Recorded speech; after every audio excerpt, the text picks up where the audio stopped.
Bonjour à tous, bienvenue sur Top Miniature Automobile. Aujourd'hui, je vais vous présenter un pick-up, le Chevrolet C10 1965, chez Sunstar et au 1.18 bien sûr. Alors j'ai un peu triché, j'ai un peu avancé la chose, parce que la boîte... Alors j'ai laissé les plastiques pour vous montrer la qualité chez Sunstar des plastiques au bout d'un moment, parce que c'est un vieux modèle que j'avais trouvé en brocante, celui-ci. Alors le charme de la voiture est toujours là, hein. Mais les plastiques ont très mal vieilli et la boîte aussi. Donc j'ai un petit peu avancé le travail en la déballant à moitié. Et pour vous montrer ce que ça donne, on va dire une boîte qui reste quelques années entreposée. Bah, c'est plus du plastique très blanc.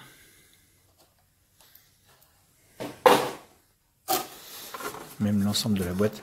Bon alors c'est déjà, comme je vous dis, un modèle que j'ai trouvé en brocante il y a quelques années.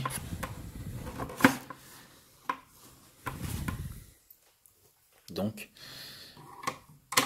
la personne qui l'avait avant moi n'était peut-être certainement pas très soigneuse non plus, parce que la boîte était déjà un petit peu abîmée, mais avec le temps elle s'est pas arrangée. Donc on n'est pas là pour parler de la boîte, mais du pick-up. Alors Sunstar. Sunstar c'est une bonne marque pour moi, j'aime bien. Pas tous les modèles, mais j'en ai quelques-unes qui sont de très belles factures. Et après, c'est le charme qui opère par rapport au modèle. Le Chevrolet C10, c'est quand même un pick-up emblématique américain. Alors vous allez dire encore d'américain. Et voici. Mais il n'y aura pas que du pick-up.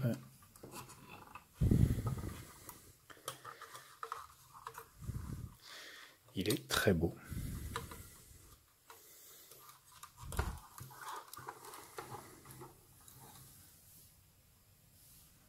Il a vraiment un look d'enfer.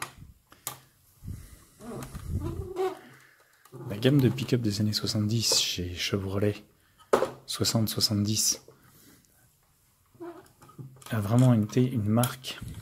Comment dire, ils ont vraiment réalisé des très très beaux pick-up.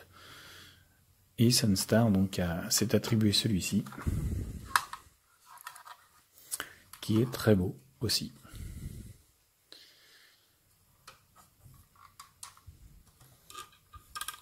Il est assez complet.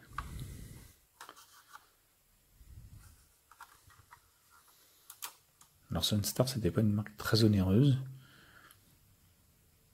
mais qui avait le mérite de faire de très belles réalisations, comme vous pouvez le constater sur le train avant, où on voit bien donc le bloc moteur, la boîte de vitesse, les détails du train avant, la barre stabilisatrice, la ligne d'échappement qui court tout le long, l'arbre de transmission. Alors l'arbre de transmission lui est repris qu'à moitié, une partie sur le châssis plastique de la cabine et une partie sur le châssis moulé avec le train arrière. La roue de secours.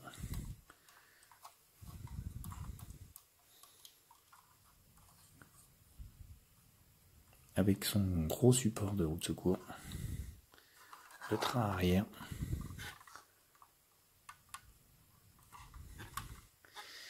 Des petits trous, comme à l'époque. Avec petites jambes chromées. Aussi bien à l'avant qu'à l'arrière.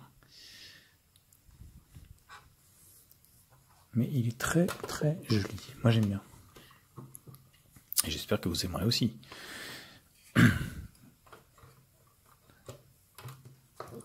Alors, le capot moteur s'ouvre et laisse apparaître un moteur qui n'est pas spécialement détaillé.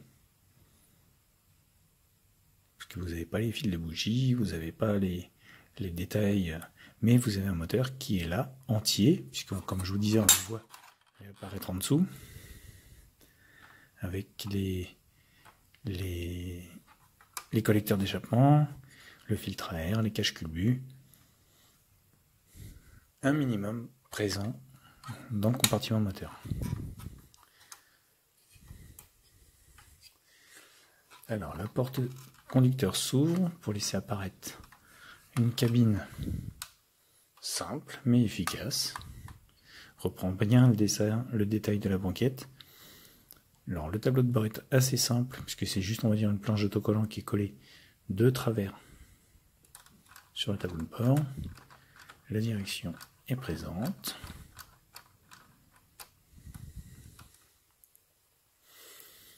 Les gros rétroviseurs de camion, puisque c'est un utilitaire à la base.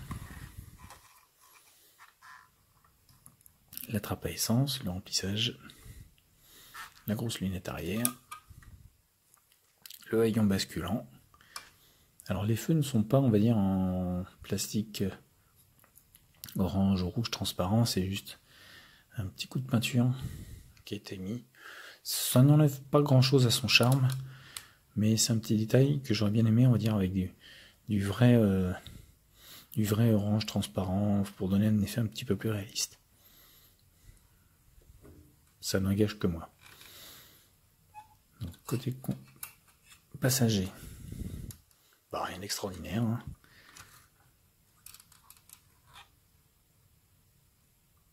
Ça devait être confortable quand même, une grosse banquette à 3 comme ça là-dessus à l'époque. Maintenant c'est dommage, ça se fait plus dans aucun véhicule. En vrai, hein, je parle. Alors les panneaux de porte, eux, sont un petit peu grossiers, c'est du plastique dur. On voit juste la poignée et le lave-glace.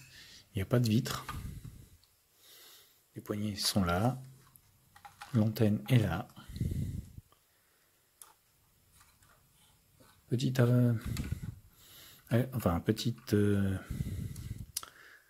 finition qui a son charme, c'est la baguette de latéral, le moulage latéral qui a été repris et qui est bien détaillé. Où on voit je sais pas si on va le voir à la vidéo, mais le léger de ton entre la carrosserie et cette petite baguette. Il y a une légère nuance dans la couleur et c'est très beau.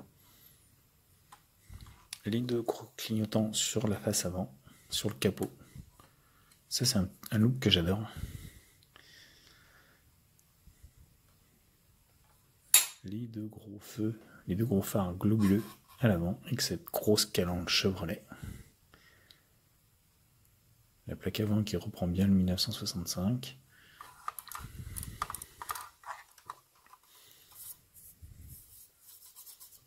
Encore une fois, j'aurais pu faire la poussière. Mais bon, la boîte était pas en très bon état. Donc ça a laissé un peu passer.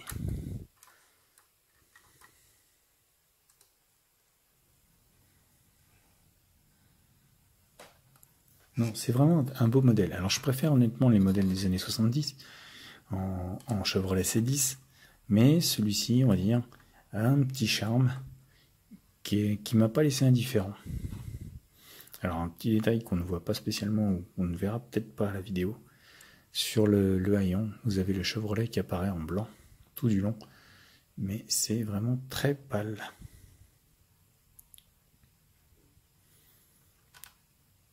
Je sais pas si on le verra.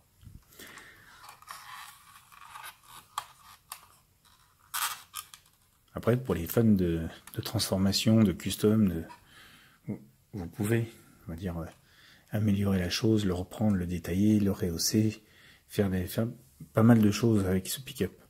Faire un monster, Moi, je le laisse d'origine. Je vous dis, je suis collectionneur. Il est fait comme ça, il restera comme ça. Chacun ses goûts. Le détail du joint de pare-brise aussi est très beau, il est très fin, et j'aime bien. On voit bien ce contour noir, et moi j'aime bien. Le toit, pareil avec cette arête, très beau. Et la petite rehausse au-dessus de la lunette arrière, ici, du plus bel effet.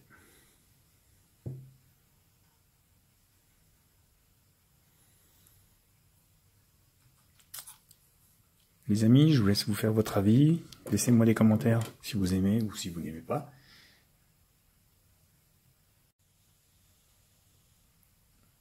et je vous dis à bientôt sur Top Miniature Automobile pour la présentation d'un autre modèle.